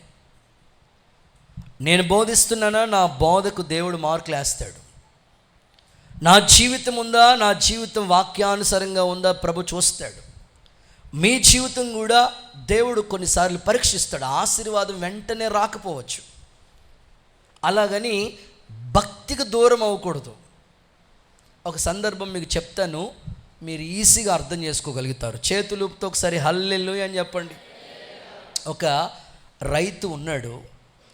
ఈ రైతు తన కుటుంబం చాలా దైవికమైన భక్తి చేసే కుటుంబం అన్నమాట. చాలా దైవికమైన భక్తి, చాలా పర్ఫెక్ట్గా ఉంటారు వాళ్ళు. జెన్యూన్ పర్సన్ అంతే, ఒక మాటలో అంతే. ఇంత భక్తి చేస్తున్న తన కుటుంబాలకి శ్రమలు, కష్టాలు, శోధనలు, ఇబ్బందులు ఒకదాని తర్వాత ఒకటి ఎదురవుతూ వచ్చాయి. ఎట్లాగానంటే తనకు ఉన్న చిన్న పొలాన్ని వ్యవసాయం చేసుకుంటూ కష్టపడుతూ తన వ్యవసాయాన్ని సాగు చేసుకుంటూ కొనసాగించబడుతున్నాడు. తనకి జీవన ఆధారమే వ్యవసాయం, ఇంకా వేరే ఆధారం లేదు. అయితే తన ఇంట్లో ఒక చిన్న గుర్రం ఒకటి ఉంది, ఎక్కడికైనా వెళ్ళడానికి ఆ గుర్రాన్ని ఉపయోగిస్తూ ఉంటాడనమాట. అయితే ఆ రోజు పొలంలో అరక దున్నడానికి ఏమీ లేకపోతే ఒక అరక దున్నడానికి ఒక ప్రక్కన గుర్రాన్ని పెట్టినాడు, మరొక ప్రక్కన తన కుమారుడు, తన కడుపును పుట్టిన వారసుడు అని పిలువబడి తన కుమారుడు భుజాల మీద కాడిని మరొక ప్రక్కన పెట్టి ఆ పొలాన్ని దున్నుతా ఉన్నాడు. చూసిన వాళ్ళందరూ, ఊరోళ్ళందరూ ఏకమై, ఊరోళ్ళు ఎప్పుడూ మనకి మంచి జరిగిన గోల్ చేస్తూ ఉంటారు, చెడు జరిగిన గోల్ చేస్తూ ఉంటారు. ఆ ఊరు జనమే అంతే. అది ఎప్పుడు కామన్, మనకి ఎదురయ్యే ఆ పరిస్థితులు అవి. ఊరు జనమంతా ఒకటే ఏమంటున్నారో తెలుసా? మీ దేవుడు గొప్పోడైతే, మీ దేవుడు ఆశీర్వాదానికి వారసులుగా చేస్తాను అన్న దేవుడైతే, నీవు ఒక గుర్రంతోనే నువ్వు వ్యవసాయ పనులు ఎందుకు చేయాలి? ఇంకో గుర్రం కూడా దేవుడు ఇవ్వచ్చు కదా నీకు. మీ అబ్బాయిని కూడా పనులోకి తీసుకెళ్ళి ఇబ్బంది పెట్టవలసిన పరిస్థితి ఏమొచ్చింది నీకు అని ఊరిలో ప్రజలు కొంతమంది ఏకమై ఇట్లా మాట్లాడుతూ తన్ని అపహాసించి బాధపెట్టి కృంగదీస్తూ వచ్చినారు. కానీ ఈ యొక్క రైతు ఎప్పుడు కూడా దేవుడి మీద అపారమైన నమ్మకం, దేవుడి మీద కదిలిపోని స్థిరమైన విశ్వాసం తనకుంది. నా దేవుడు ఏది చేసినా మంచిగా చేస్తాడులేండి అని ధైర్యంగానే తన భక్తిని కొనసాగించుకుంటూ ఉండేవాడు. ఒకరోజు పొద్దున్నే పొలానికి వెళ్ళి వ్యవసాయ పనులు చేద్దాం అనుకుని వెళితే ఆ గుర్రం కాస్త రాత్రి సరిగ్గా ఆహారం కొదువై ఉంటే ఆ గుర్రం ఆ తాడు తెంపుకుని రాత్రికి వెళ్ళిపోయింది. ఇంకా బాధ ఎక్కువైపోయింది. అసలే ఒక గుర్రంతోనే నేను పొలం పని చేస్తున్నానంటే ఊరోళ్ళు రకరకాలుగా మాట్లాడుతున్నారు. సరే ఈ గుర్రం కూడా వెళ్ళిపోయింది, ఎట్లాగని బాధపడి ఇంకా ఎక్కువైపోయింది బాధ. మూలిగే నక్క మీద అలా మొత్తం ఉన్నదే పోయింది అని బాధపడతా ఉన్నాడు. సరే ఆ రాత్రి కుటుంబ ఆరాధన చేసుకున్నాడు. ప్రభా, నువ్వు గొప్ప దేవుడు కదా, సిగ్గుపరిచేవాడు కాదు, నాకు ఆశీర్వాదం నీ వల్లే కలగాలి ప్రార్థించుకున్నాడు. ఉదయకాలానికి వెళ్ళిపోయిన గుర్రం ఒక 6 డజన్ గుర్రాలు తీసుకుని వచ్చింది. దేవుడికి స్తోత్రం చెప్పండి ఒకసారి. తీసుకొచ్చింది, తన పని తను చేస్తూనే వచ్చింది. ఇప్పుడు ధైర్యంగా చక్కగా పొలాన్ని దున్నుతూ ఉన్నాడు, అన్ని పనులు చేసుకుంటుంటే మళ్ళా ఊరోళ్ళు వచ్చారు. నీ దేవుడు చాలా గొప్పోడు, ఒకటి పోయిందంటే 6 డజన్ ఇచ్చాడు, ఇంకా చాలా గొప్పోడు అని అంటూ ఉన్నారు. మేలు చేసినప్పుడు బాగానే మాట్లాడారు, ఏదో సమస్య వచ్చినప్పుడు దూషిస్తూ మాట్లాడుతూ వచ్చారు. మనుషులు ఎప్పుడు ఇంతే కదండి. ఏదైనా బాగా జరిగిందనుకోండి, మీ దేవుడు చాలా గొప్పోడు. వెళ్తున్నప్పుడు ఏదైనా అపాయం ఎదురైందనుకోండి, ఇంకా రకరకాలుగా దేవుని దూషిస్తూ ఉంటారు. ఆ తర్వాత మంచిగా ఈ 6 వాటిలతో చక్కగా తన జీవనాన్ని కొనసాగిస్తూ ఉంటుంటే సడన్గా తన కుమారుడు ఈ పొలంలో పనిచేస్తున్నప్పుడు కాలికి దెబ్బ తగిలి కాలు ఇరిగిపోయింది. మళ్ళా ఊరోళ్ళు వచ్చారు. స్తోత్రం చెప్పండి ఒకసారి గట్టిగా. ఊరోళ్ళు వస్తే మామూలుగా ఉండరు కదా, ఊరోళ్ళు వచ్చి ఏకమై అంటారు, మీ దేవుడు గొప్పోడైతే మీ పిల్లోడికి కాలు ఎందుకు ఇరగాలి అంటే, కాలు కూడా ఇరగపోవటం కూడా అది కూడా దేవుడి మీదే. చిన్న గాయమైన దేవుడి మీదే. ప్రజలు అలాగే ఉన్నారు. దేవుడు గొప్పోడైతే ఈ కాలు ఎందుకు ఎరగొట్టాలి అని అనుకుంటుంటే ఆ తండ్రికి గొప్ప విశ్వాసం, నా దేవుడు ఏది చేసినా నా మంచిగా చేస్తాడు అని అనుకుని ధైర్యంగానే ఉండి కొనసాగించబడుతున్నాడు. అయితే ఆ ఊరిలో ఒక రాజుగారు యుద్ధం ప్రకటించాడు, యుద్ధం చేయబోతున్నాడు. ఇప్పుడు యుద్ధానికి వచ్చేటప్పుడు ఒక్కొక్క ఇంటికి వెళ్ళి ఒక్కొక్కరిని పంపించి ఆ ఇంటిలో మగపిల్లలు ఎంతమంది, ఆ ఇంట్లో 4 ఉన్నారనుకోండి, నలుగురిని యుద్ధానికి తీసుకెళ్ళిపోవాల్సింది అంతే. ఇంకా ఒక్కడిని పంపిస్తే కుదరదు, నలుగురు వచ్చి యుద్ధం చేయాలంతే. అందరు ఇంటికి వస్తున్నారు, మీకు నలుగురా, ముగ్గురా, ఇద్దరా అని అడుగుతున్నారు. అవునండి అని తీసుకెళ్ళిపోతున్నారు అందరు. మరి యుద్ధంలోకి వెళ్ళిపోతే ఆడు వస్తాడో ఉంటాడో తెలియదు, ప్రాణాలే పోతే తెలియదు. రాజు అందరినీ సెలెక్ట్ చేసుకుని సైనికుల్ని పంపించి అందరి ఇంటికి డోర్ కొట్టి ప్రతి మగపిల్లోని తీసుకుని పోతా ఉన్నారు. కరెక్ట్గా ఈ రైతు ఇంటికి వచ్చారు. రైతు ఇంటికి వచ్చినప్పుడు చూస్తే డోర్ కొట్టారు. డోర్ ఓపెన్ చేసి చూస్తే తన కొడుకు కాలికి గాయమై కాలు ఇరిగిపోయి ఇబ్బందిగా మంచాన్ని పడి ఉంటే చూశాడు. ఆ సైనికులందరూ వచ్చి చూసి ఈడు యుద్ధానికి పనికిరానుకుని వెళ్ళిపోయారు. ఊర్లో అందరి ఇంటికి వెళ్ళి అందరి ఇంట్లో మగపిల్లలందరినీ యుద్ధానికి తీసుకుని వెళ్ళిపోయారు. కానీ తన ఇంట్లో తన మగపిల్లోడిని మాత్రం యుద్ధానికి తీసుకెళ్లకుండా అట్లాగే ఉంచేశారు. ఇప్పుడు ఊరంతా ఏకమై మీ దేవుడు చాలా మంచోడు, స్తోత్రం చెప్పండి ఒకసారి. మీ దేవుడు చాలా మంచోడు. కాలు ఇరిగిందనే బాధ ఉంది, కానీ యుద్ధానికి మా పిల్లలు వెళ్ళిపోయారు, ప్రాణాలతో తిరిగి వస్తారో లేదో తెలియదు, కానీ మీ దేవుడు చాలా మంచోడు. చిన్న గాయమైనా మీ ఇంట్లోనే మీ పిల్లోని మీ దగ్గరే ఉంచాడు. దేవుడికి చప్పట్లు కొడుతూ ఒకసారి మహిమ చెల్లిస్తారా? నేనంటాను, మీ జీవితంలో కొన్నిసార్లు ఇబ్బందికరమైన స్థితి, ఆత్మీయంగా ఎదుగుతున్నప్పుడు కొన్ని సమస్యలు వస్తాయి. స్పిరిచువల్గా భక్తి చేస్తున్నప్పుడు నీకు ఇబ్బందికరమైన సమస్యలు ఎదుర్కొంటావు. అలాగని రాజీ పడిపోవద్దు, దూరం అవ్వద్దు. ఆ శ్రమలోనే ప్రభువుని గణపరచు, నిలబడు. అంతా దేవుడు నీకు మేలు కొరకే చేస్తాడు. నీ కుటుంబానికి దేవుడు ప్రతి ఆశీర్వాదాన్ని దయచేయునుగాక. మీరు బైబిల్లో చూడండి, యెహెజ్కేలు గ్రంథంలో 44:30 ఆశీర్వాదాన్ని గురించి ఒక చక్కని మాట దేవుడు రాసి పెట్టాడు. యెహెజ్కేలు 44:30 చదివితే, నీ ప్రతిష్ఠిత అర్పణలన్నిటిలోను, తొలుచూలు వాటన్నిటిలోను మొదటివియు ప్రథమ ఫలములన్నిటిలో మొదటివియు యాజకుడిదవుతుంది. మీ కుటుంబములకు అదిగో మీ కుటుంబాలకి ఆశీర్వాదము కలుగునట్లు మీరు ముందుగా పిసికిన పిండి తొట్టిలో ఉన్న దాన్ని యాజకునికి ఇవ్వాలి. మీ కుటుంబాలకి ఆశీర్వాదము కలుగునట్లుగా మీరు ఈ పని చేయండి. ఎంతమంది కుటుంబాలు ఆశీర్వదించబడాలో చెయ్యొద్దండి అన్నాను అనుకోండి, అందరూ చెయ్యెత్తుతారు, కానీ వాక్యాన్ని మాత్రం పాటించరు. మీ కుటుంబాలకి ఆశీర్వాదం అగునట్లు మీరు చేయవలసిన పని ఒకటి ఉంది ఇక్కడ. ముందుగా చేసినవి అంటే ప్రథమ ఫలం కావచ్చు, యాజకునికి ఇవ్వవలసిన కొన్ని వాటిని దేవుడు ఒక క్రమం ఇచ్చాడు. వాటిని మనం చేస్తే మన కుటుంబాలకి రావాల్సిన ప్రతి ఆశీర్వాదాన్ని ఇస్తాడు దేవుడు. నేను కోరుకుంటున్నాను, మీ కుటుంబాలని ఆశీర్వాద కారకులుగా దేవుడు మార్చునుగాక. దేవునికి సమీపస్తులుగా అనేకులకి ఆశీర్వాదం. నీ ఒక ఆశీర్వాదం పొందుకుంటే అది నీతోనే కాదు, నీ ఆశీర్వాదం తరతరాలు నిలిచి ఉన్నట్లుగా ప్రభు నిన్ను స్థిరపరచునుగాక. రైట్, మూడో మాట చెప్తాను, థర్డ్ వన్. మీరు వారసులై ఉన్నారు. దేనికి మనం వారసులు అవ్వాలి అంటే, హెబ్రీయులకు రాసిన పత్రిక 6వ అధ్యాయం, హెబ్రీయులకు రాసిన పత్రిక 6వ అధ్యాయం 17వ వాక్యం చదవండి. 6:17. దేవుడు తన సంకల్పము నిశ్చలమైనదని ఆ వాగ్దానమునకు వారసులైన వారికి మరి నిశ్చయముగా కనపరచవలనని ఉద్దేశించిన వాడై తాను అబద్ధమాడజాలని నిశ్చలమైన 2 సంగతులను బట్టి. చూడండి, ఈ విధంగా దేవుడు తన సంకల్పము చొప్పున వాగ్దానమునకు వారసులు. సో థర్డ్ వన్, వాగ్దానమునకు వారసులై ఉండాలి. దేవుని మందిరానికి వచ్చిన మనము వాగ్దానాలు స్వతంత్రించుకోవాలండి. ఎన్నో బైబిల్లో చాలా వాగ్దానాలు ఉన్నాయి. ప్రతిరోజు ఒక వాగ్దానాన్ని మీకు పంపుతూ ఉంటాం.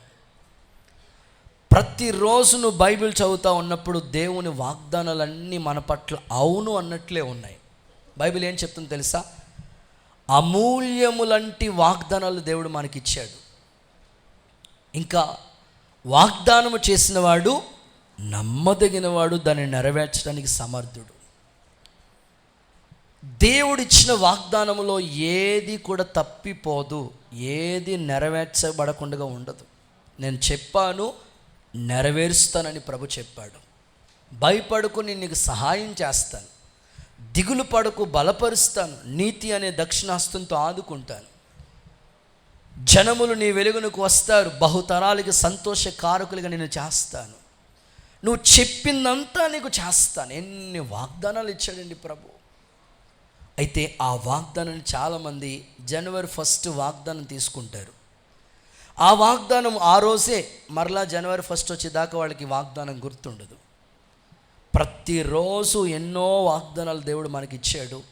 ప్రతిరోజు నువ్వు నిద్ర మేలుకున్న వెంటనే ప్రభు సన్నిధిలో వాగ్దానం కొరకు ప్రార్థన చేసుకుని ఆ మాటని అనుసరించి, ప్రభా నా నామమును ఏమి అడిగినా ఇస్తానన్నావు కదా, నాకు ఈ అవసరంతో ఉన్నాను, ఈ ఆత్మీయ అక్కరతో ఉన్నాను, లేకపోతే ఈ భౌతిక సంబంధమైన ఆశీర్వాదం కొరకు ఎదురు చూస్తున్నాను, ఖచ్చితంగా నువ్వు అనుగ్రహించు అని కోరుకుంటే వాగ్దానం చేసిన వాడు కాబట్టి తప్పకుండా నెరవేరుస్తాడు. ఆమేన్. రోమీయులకు రాసిన పత్రిక 4వ అధ్యాయం 20-21 వచనాలు చూడండి. అక్కడ అబ్రహాము గురించి వాగ్దానాన్ని ఎలాగ పొందుకున్నాడో, ఆ విశ్వాసం వలన దేవుని వాగ్దానాల గురించి సందేహించక దేవుణ్ణి మహిమపరచి ఆయన వాగ్దానము చేసిన దాన్ని నెరవేర్చడానికి సమర్థుడని రూఢిగా నమ్మాడు. ఆ వాగ్దానం వలన బలాన్ని పొందుకున్నాడు. అబ్రహాము జీవితాన్ని మీరు చూస్తే నిరీక్షణకి ఆధారం లేనప్పుడు దేవుడు చేశాడు వాగ్దానం. అవిశ్వాసం రానివ్వలేదు. ఆ వాగ్దానాన్ని నమ్మాడు కనుకనే దేవుడిచ్చిన ప్రతి వాగ్దానం అబ్రహాము జీవితంలో నెరవేర్చబడింది. అబ్రహాము వాగ్దానానికి వారసుడైపోయాడు. ఈరోజు మీ జీవితాల్లో కూడా నేను సేవకు వచ్చినప్పుడు దేవుడు ఒక వాగ్దానం ఇచ్చాడు.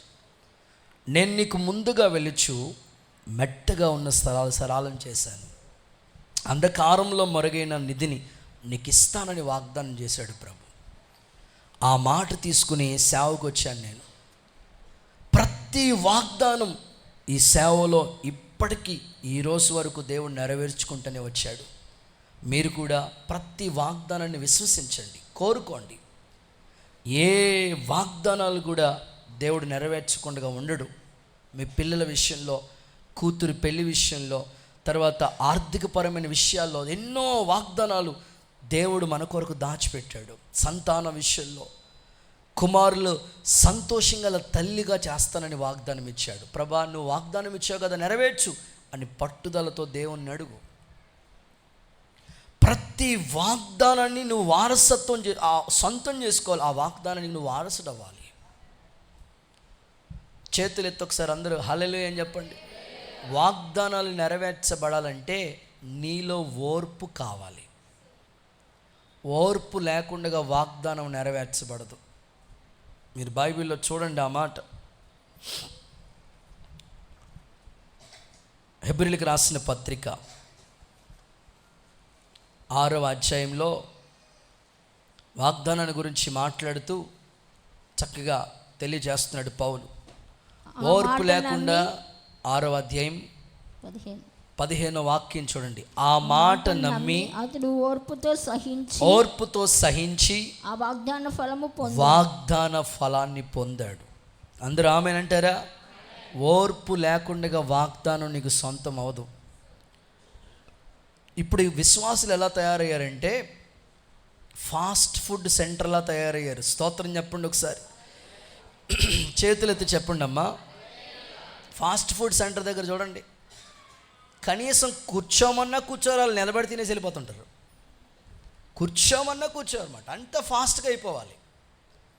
ప్రస్తుతం విశ్వాసులు ఒక్క వారం గుళ్ళు అడుగు పెడితే మరుసటి వారానికి పెళ్ళి అయిపోవాలంతే, ఆ మరుసటి వారానికి పిల్లలు పుట్టేయాలంతే, ఆ 4వ వారం ఇల్లు కట్టేయాలి, అది కూడా అపార్ట్మెంట్ కట్టాలి, లేకపోతే దేవుడు లేడు, పాస్టర్ లేడు, ఏం లేదు, అంతే. ఆమేన్ హల్లెలూయా. ఏంటండి నీకు వాగ్దానం సొంతం అవ్వాలంటే ఓర్పుతో, అబ్రహాము 25 ఏళ్ళు ఓపికతో సహించి ఆ వాగ్దాన ఫలాన్ని పొందాడండి. ఇప్పుడు ఇన్నాళ్ళు ఒకప్పుడు 2G అయినా, తర్వాత 3G, తర్వాత 4G, తర్వాత 5G. మరి ఏ జీ వస్తుందో తెలియదు మాట. ఈ ఇంటర్నెట్ అలా అలవాటు చేశాడు జీ అని. గతంలో కోనసీమలో గొడవలు జరిగినప్పుడు నెట్ బంద్ చేసినప్పుడు చాలామంది యానం బ్రిడ్జ్ దగ్గరికి వెళ్ళిపోయి నెట్ కోసం, ఇంకా రాకపోతే ఇంటిపైకి ఎక్కి ఓ పిల్లోడు అలాగే నెట్ రావట్లేదని ఆ ఇంటిపైకి ఎక్కి ఎదికేస్తూనే ఉన్నాడు, వెళ్ళిపోతే దానికి పెట్టుకోవట్లేదు, అది కింద పడ్డాడు అంతే. జనాలకి ఫాస్ట్గా అయిపోవాలండి ఏదైనా. ఇప్పుడు 2G సరిగ్గా తిరగట్లేదు కదా, 5G అంటే బాగా వెంటనే అయిపోవాలి. నేను అంటానండి, ఫారెన్ కోడిలాగా వెంటనే అయిపోవడానికి వద్దు, స్తోత్రం చెప్పండి. బాయిలర్ కోడిలాగా వెంటనే వద్దు, దేవుడికి స్తోత్రం చెప్పండి. మీరు అయితే నాటుకోళ్ళు అవ్వాలి, సాయిలని చెప్పాడు, దేవుడికి స్తోత్రం చెప్పండి ఒకసారి గట్టిగా ఆమేన్. ఓర్పుతో కొద్ది కాలం నీకు లేట్ అయినా జరుగుతుంది. దేవుడు ప్రామిస్, అది మనుషులు ఎవరు కాదు. ఇప్పుడు రాజకీయ నాయకులు నీకెందుకు, నేను ఎలక్షన్లో నగ్గితే రోడ్లు పడిపోతాయి అంటాడు. ఎలక్షన్ అంతా నువ్వు ఓట్లేస్తావు, అంత అయిపోయిన తర్వాత మరలా నీకు కనపడకపోవచ్చు ఆయన. కానీ దేవుడు అట్లాంటివాడు కాదు కదా. ఎంతోమంది 10 సంవత్సరాలు ఈ వివాహమై పిల్లలు లేని వాళ్ళు ఇక్కడికి వచ్చిన తర్వాత వాళ్ళకి సంతానం ఇచ్చాడు వాగ్దాన పూర్ణుడు. చాలా సంవత్సరాల నుంచి పెళ్ళి కాకుండా ఎదురు చూసినప్పుడు వాళ్ళకి వివాహాలు జరిగించాడు, యోగ్యమైన సంబంధాలు. నీ జీవితంలో ఆలస్యం అవుతుందంటే ఫాస్ట్గా అయిపోవాలనుకోవద్దు, దేవుని సమయం కోసం ఎదురు చూడు, వాగ్దాన ఫలాన్ని పొందుకో. ఒక మాట చదివిస్తాను వాగ్దానం కోసం. రాజుల మొదటి పుస్తకం 8:56 చూడండి. రాజుల మొదటి పుస్తకం 8:56 చదవండి ఒకసారి. చదవక్క. ఇట్లనగా తాను చేసిన వాగ్దానం అంతటిని బట్టి, తాను చేసిన వాగ్దానం అంతటిని బట్టి ఇశ్రాయేలులకు తన జనులకు నెమ్మది దయచేసిన యెహోవాకు స్తోత్రం కలిగిండును గాక. తన దాసుడైన మోసే ద్వారా ఆయన చేసిన శుభ వాగ్దానాలలో ఒక మాట అయినా తప్పిపోదు. ఇప్పుడు చెప్పండి ఆమేనని చెప్పండి. ఇప్పుడు చెప్పండి, దేవుడు చేసిన వాగ్దానం తప్పిపోతుందా? చెప్పండి, తప్పిపోతుందా? తప్పిపోదు కదా. కొంచెం ఓర్పు, కొంచెం ఓపిక. ఇప్పుడు జాబ్ ప్రయత్నాలు చేసేవాళ్ళు ఉన్నారు, 1 మార్కులో మిస్ అవుతుంటుంది. అలాగని నేను చదవను అనుకోకూడదు కదా, నెక్స్ట్ టైం ట్రై చేయాలి. అలాగే ఫ్యూచర్ గురించి ఎన్నో ప్లాన్స్ ఉంటాయి. మీకు వాగ్దానం ఉంది, దేవా నాకు ఓపిక ఇచ్చావు, ఎన్నాళ్ళు ప్రయాసపడ్డాను, ఇక నీ చేతులకు అప్పగిస్తున్నాను, నా జీవితంలో ఎవరు యోగ్యులో వారిని నాకు అనుమతించండి. భవిష్యత్తు ప్రణాళిక నీ మాట ఉంది, ఈ వాగ్దానం నేను నమ్ముతున్నాను. విశ్వసించండి, కోరుకోండి, సమస్త మేలులు మీకు సమకూడి నా తండ్రి జరిగించునుగాక.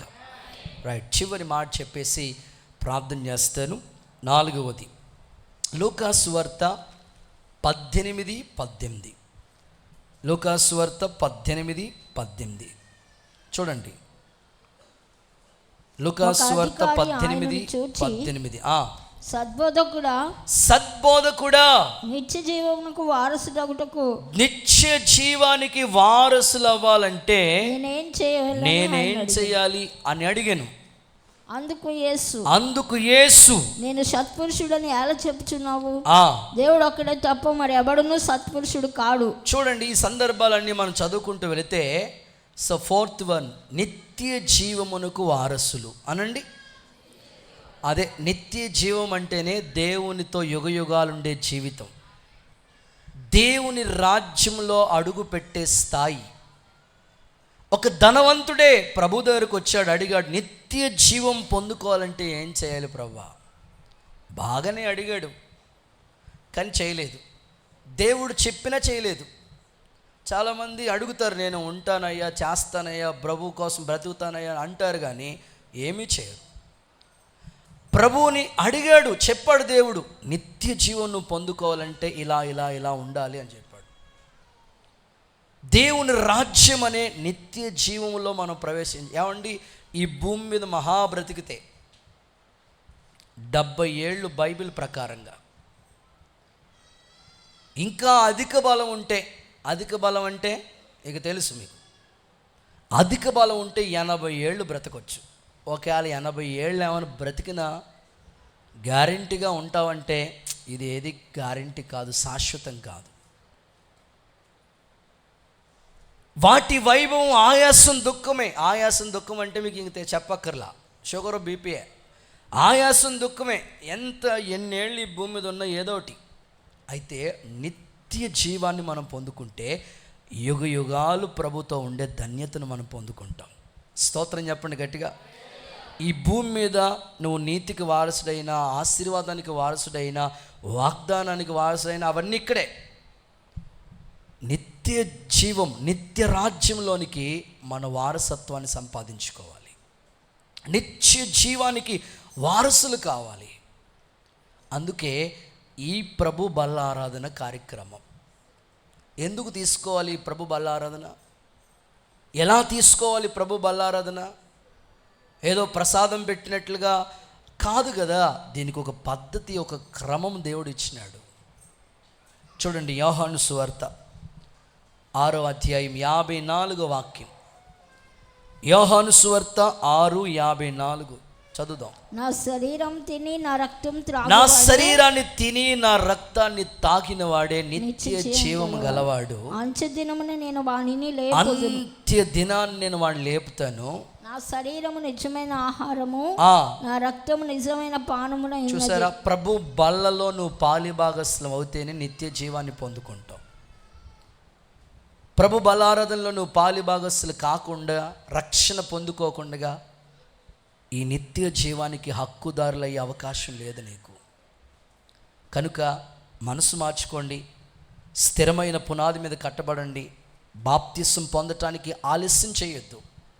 రక్షించబడే గుంపులో ఉండండి. రక్షించబడిన వాళ్ళు కూడా ప్రభు బలను అయోగ్యంగా కాదు, అడావుడిగా కాదు, యోగ్యత కలిగి ప్రభు మరణాన్ని జ్ఞాపకం చేయటానికి దీన్ని చేయమన్నాడు. కనుక నిత్య జీవంలో మనం పాలిభాగస్తులం కావాలి. కనుక దేవుని రాజ్య వారసులుగా మనం కావాలి. కనుక అలాంటి సమర్పణతో ఈ ప్రభు బలలో మీరు చేతులు ఉంచండి. యేసయ్య మిమ్మల్ని యోగ్యులుగా, అర్హులుగా మార్చునుగాక. అపోస్తలుడైన పౌలు కొరింథీయులకు రాసిన మొదటి పత్రిక 6వ అధ్యాయం 9వ వాక్యంలో ఒక చక్కని మాట, నిత్య జీవాన్ని గురించి ఒక మాట చెప్తాను. అన్యాయస్తులు దేవుని రాజ్యానికి వారసులు, అన్యాయస్తులు దేవుని రాజ్యానికి వారసులు కానే కాదు. కాబట్టి మోసపోవద్దు. జారులైనను విగ్రహారాధికులైనను పాపంతో పొర్లాడే వాళ్ళైనను ఆడంగితనము గలవారైనను ఓకే పురుష సంయోగులైనను ఓకే దొంగలైనను ఓకే లోబులైనను దేవుని రాజ్యమునకు వారసులు కాదు. ఒక లిస్ట్ ఇచ్చేశాడు అందులో ప్రభు. కాబట్టి నువ్వు జాగ్రత్త పడాలి. ఏదో రక్షణ తీసేసుకున్నాను అయిపోయింది అనుకోవడానికి లేదు. చాలా భక్తిని చేయాలి, సంపూర్ణతలోకి రావాలి. అప్పుడే నిత్య జీవం అనే దేవుని రాజ్యానికి మనం వారసులం అవుతాం. అందుకొరకే సంఘ సహవాసం, అందుకొరకే సేవకులను దేవుడు నియమించింది, అందుకొరకే ఈ ఆరాధన క్రమాలు, అందుకొరకే ఉపవాస ప్రార్థనలు, అందుకొరకే సంఘ సంపూర్ణత కొరకే ఆల్ నైట్ ప్రేయర్స్. ఇవన్నీ ఎందుకయ్యా అంటే నిన్ను ఏ విధము చేతనైనా ప్రభు ఎదుట నిలబెట్టాలి. ఆ రాజ్యానికి నువ్వు వారసత్వం సంపాదించగలి. ఈ భూమి మీద అన్నీ నీకు ఉన్నాయి, ఆ రాజ్యంలో కూడా నువ్వు హక్కుదారుడు అవ్వాలి. అందుకొరకే ఈ క్రమము, అందుకొరకే ఈ పద్ధతి. ఇంకా నీవు దేవుని మందిరానికి వస్తూ కూడా ఇంకా అవిధేయతలోనూ అనాలోచనలతోనూ లోక సంబంధమైన పాపం అనే ఊబిలో ఉంటే దేవుని రాజ్యానికి ఎట్లా అర్హురాలు అవుతావు చెప్పు. కాబట్టి ఈరోజు నువ్వు సమర్పించుకుని తీర్మానం చేసుకుని, ప్రభా నన్ను యోగ్యునిగా, యోగ్యురాలిగా, అర్హురాలిగా నన్ను చేసి నిత్య జీవానికి వారసులుగా, నీ రాజ్యానికి వారసులయ్యే ధన్యత నాకు ఇవ్వండి అని కోరుకో. యేసయ్య రాజ్య వారసులుగా, నిత్య జీవానికి వారసులుగా నిన్ను మార్చి ప్రభు ఎదుట నిలబెట్టునుగాక. ఒక తల్లి నాకు తెలుసండి, ఎంత భక్తి చేస్తుందంటే అంత సమర్పణతో కూడిన భక్తి. ఆ తల్లి భక్తి ఇంచుమించు 70 కుటుంబాలని ప్రభులోకి నడిపించింది. 70 కుటుంబాలు దేవులోకి నడిపించిందండి. ఎంత డెడికేషన్! ప్రతి ఆదివారం దైవ సన్నిధికి వస్తే ఎంత గడగడలాడుతుంటుందో దేవుని పట్ల, ఎంత ఆసక్తి. మీరు ఆలోచించండి, మీ ఆత్మీయ జీవితంలో కొన్ని దేవునికి నచ్చనివి, దేవుడు మనసుని గాయపరిచే పనులు చేసి దేవునికి దూరం అవ్వద్దు. దేవుని రాజ్యానికి వారసులు అవటానికి ప్రభా నాకు యోగ్యతనివ్వండి, అర్హతనివ్వండి అని నువ్వు కోరుకుంటేనే దేవుని రాజ్యానికి వారసులు అవుతారు. మీరు ప్రకటన గ్రంథం 21వ అధ్యాయం 8వ వాక్య భాగాన్ని చూస్తే దేవుని రాజ్యానికి వారసులయ్యే వాళ్ళ లిస్టును కొంతమంది చెప్తా ఉన్నాడు దేవుడు. ప్రకటన గ్రంథం 21:8. పిరికివారును, పిరికోళ్ళు, అవిశ్వాసులు, అసహ్యులను, నరహంతకులు, వ్యభిచారులను, మాంత్రికులను, విగ్రహారాధికులను, అబద్ధికులు అందరూ మండుచున్న అగ్ని గుండంలో పాలు పంపులు పొందుతారు. ఒక లిస్ట్ ఉంది, ఆ లిస్టులోకి నువ్వు వెళ్ళకూడదు. ఫస్ట్ బ్యాచ్ ఎవరు? పిరికోళ్ళు. పిరికోళ్ళుగా ఉండొద్దు, దేవుని కొరకు రోషంగానే భక్తి చేయి. పిరికోళ్ళుగా దాక్కోవద్దు. కొంతమంది ఎంత పిరికోళ్ళు అంటే బైబిల్ కూడా సమాజంలో చూపించకుండా బైబిల్కి ఒక బుట్ట ఉంటుంది, స్తోత్రం చెప్పండి, ఆ బుట్ట మీద ఒక కర్చీఫ్ ఉంటుంది. వాళ్ళు బజార్కి వెళ్తున్నారో తెలియదు, మార్కెట్కి వెళ్తున్నారో తెలియదు, చర్చ్కి వస్తున్నారో తెలియదు. అసలు మరికొంతమందిని చూస్తాను ఎంత విచిత్రమైన భక్తులు అంటే అసలు గుళ్ళోకి వచ్చినప్పుడు కనీసం బైబిల్ తెచ్చుకోవాలన్నంత ఆ జ్ఞానం కూడా వాళ్ళకు ఉండదు అనిపిస్తుంది నాకు. అలా వచ్చేస్తుంటారు, అలా దండం పెట్టుకుంటారు, అలా వెళ్ళిపోతుంటారు. పిరికోళ్ళుగా ఉండకండి. పిరికోళ్ళు దేవుని రాజ్యానికి వారసులు గారు. ధైర్యంగా నేను క్రైస్తవుడిని నువ్వు ముద్ర వేయబడాలి. ఆమేన్. అవిశ్వాసులు, నువ్వు విశ్వాసం ఉంటేనే దేవుని రాజ్యానికి అర్హులు. అవిశ్వాసం వచ్చిందా, నో డౌట్. అసహ్యులు, నరహంతకులు, పాపంతో పొర్లాడేవాళ్ళు, మాంత్రికులు, విగ్రహారాధన, ఇది ఎక్కువైపోతుంది ఇప్పుడు. ఇన్నాళ్ళు దేవుణ్ణి నమ్ముకోక ముందు కొబ్బరికాయ కొట్టేదాన్ని, ఇప్పుడు కొబ్బరికాయ కొడతా ఉన్నావు. అప్పుడు పూజారు కొడతా ఉన్నాడు, ఇప్పుడు ఇంట్లో మీరే కొట్టేసుకుంటున్నారు. పాస్టర్ గారు ఎలాగా కొట్టరు కాబట్టి మీరే కొట్టేసుకుంటున్నారు. మామిడాకులు కట్టేస్తూ ఉంటావు. ఇలా విగ్రహ సంబంధమైనవన్నీ చేస్తే దేవుని రాజ్యానికి వారసులు కారు మీరు. ఇంకా లిస్ట్ ఇచ్చినాడు, అబద్ధికులు అగ్ని గుండంలోకి వెళ్ళిపోతారు. మీరు నిత్య జీవానికి వారసులు అవ్వాలని ఈ క్రమము, ఈ బల్లారాధన, ఈ పరిశుద్ధమైన క్రమం, ఈ సమపూర్ణత, ఇంత భక్తి చేసి మీరు రాజ్యానికి వారసులు అవ్వకపోతే ఎట్లా? ఈరోజు దేవుడినితో మాట్లాడాడు, మీరు నాకు వారసులై ఉన్నారు. దేవునికి మనలందరినీ దేవుడు వారసులుగా మార్చునుగాక. ఏ ఏ విషయాల్లో మనం వారసులు అవుతామో, అసలు వారసత్వం మనకు రావాలంటే ఏం చేయాలో కొన్ని మాటలు ప్రభు చెప్పాడు. తిరిగి నా పాఠం మరలా నాకు చెప్పండి. ఎప్పుడు మనకి వారసత్వం వస్తా చెప్పండి? క్రీస్తుతో కూడా శ్రమ పడితేనే మనకు వారసత్వం వచ్చేది. ఆయన పిల్లలమని చెప్పుకొని నువ్వు శ్రమ పడకపోతే నీకు వారసత్వం రాదు. మరి దేనికి మనం వారసులు ఉండాలో 4 మాటలు చెప్పాడు దేవుడు. చెప్పండి. 1, నీతికి వారసులుగా మారాలి. 2, ఆశీర్వాదానికి వారసులుగా మారాలి. 3వది, ఆ వాగ్దానానికి వారసులు అవ్వాలి. చివరిది, నిత్య జీవానికి వారసులు అవ్వాలి. ఈ మాటలు దేవుడు మన వెనుకల్లో స్థిరపరచునుగాక. మోకరించి